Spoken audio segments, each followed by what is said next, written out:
Alors je fais de l'orthopédie pédiatrique, c'est une surspécialité qui s'occupe de toutes les pathologies qui touchent l'enfant, bien entendu, et le squelette, les muscles, les articulations. Alors, la journée type, je vais la scinder. Généralement pour un chirurgien, c'est le matin, on arrive tôt à l'hôpital, vers 7h, 7h15. On passe la visite, c'est-à-dire qu'on voit les malades qui sont rentrés la nuit ou qu'on a opéré la veille, pour voir si tout va bien.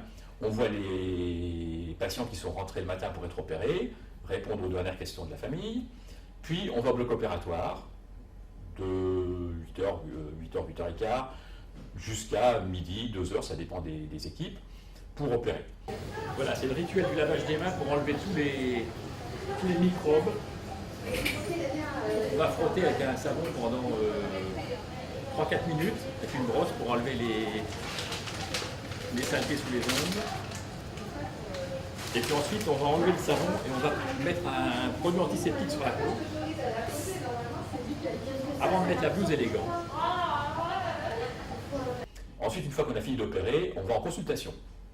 Donc on prend un repas rapide si on a le temps, puis on va en salle de consultation, recevoir les nouveaux patients, voir les patients qu'on a opérés une semaine avant, 2 semaines avant, 2 ans avant, retrouver des patients qui nous ont été adressés par le médecin parce qu'ils ne vont pas bien, qu'il faudra opérer, donc on fournit ces futurs opérés aussi par la consultation. Et puis le soir, quand la consultation est terminée, on retourne dans le service, voir les patients qu'on a opérés le matin, pour vérifier qu'il n'y a pas de complications, que tout le monde va bien. Et puis quand on a fini, de temps en temps, il peut y avoir quelques urgences qui se sont greffées, qu'on va opérer soit le soir, soit en milieu de consultation, ça dépend du degré d'urgence. Et puis enfin, on rentre chez soi. Et puis quand on est chez soi, on sort ses bouquins parce qu'on n'a pas eu le temps de les sortir dans la journée. La chirurgie n'est pas un exercice solitaire. Alors c'est un métier très particulier. D'ailleurs, je crois que c'est en partie pour ça que je l'ai fait. C'est le seul métier, peut-être d'autres qui ne viennent pas à l'esprit, mais c'est le seul métier où l'on fasse tout du début à la fin. C'est-à-dire que vous voyez le malade, vous l'examinez, donc vous faites le diagnostic, vous sélectionnez les examens, radio, etc., biologie dont vous avez besoin. Quand vous avez fait le diagnostic, vous devez décider si vous devez l'opérer ou pas. Et il n'y a pas que ça, il faut décider quand on va l'opérer, parce que parfois, l'opération doit avoir lieu très tôt, parfois un petit peu plus tard, parfois même très tard.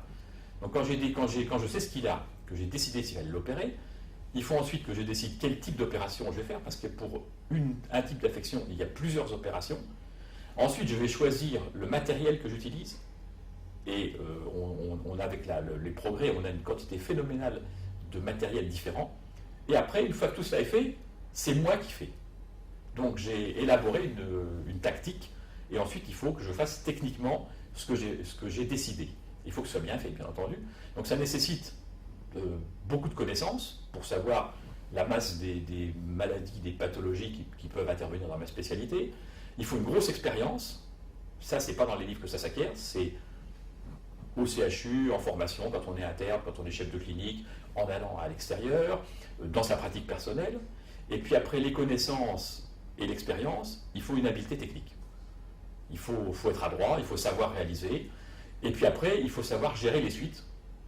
Parce que c'est toujours pareil, quand on opère un patient, quand on opère 10 patients, il y en a 8 qui vont jusqu'à la guérison sans aucun souci, mais il y en a 2 qui ont des petits soucis de guérison parce que la cicatrice cicatrise moins bien, parce qu'ils ont plus mal, parce que la fracture se déplace un peu. Il peut arriver plein de complications qui ne compromettent pas forcément d'ailleurs le résultat, mais qu'il faut savoir gérer.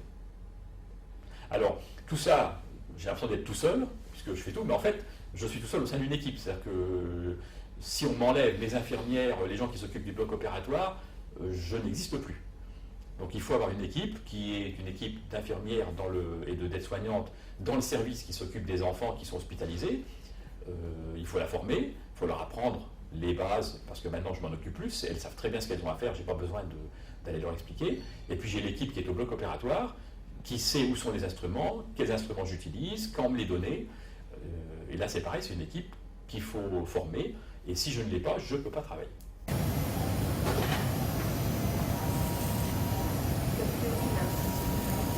Alors j'ai oublié dans l'équipe les anesthésistes. Il est évident que sans anesthésiste, on ne peut pas faire grand-chose.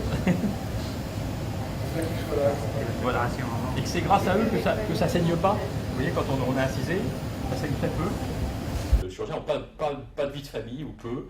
Il faut savoir trouver avec la vie de famille une place. Donc il faut prendre des créneaux où on dit maintenant là je ne suis plus chirurgien, je suis mari, père.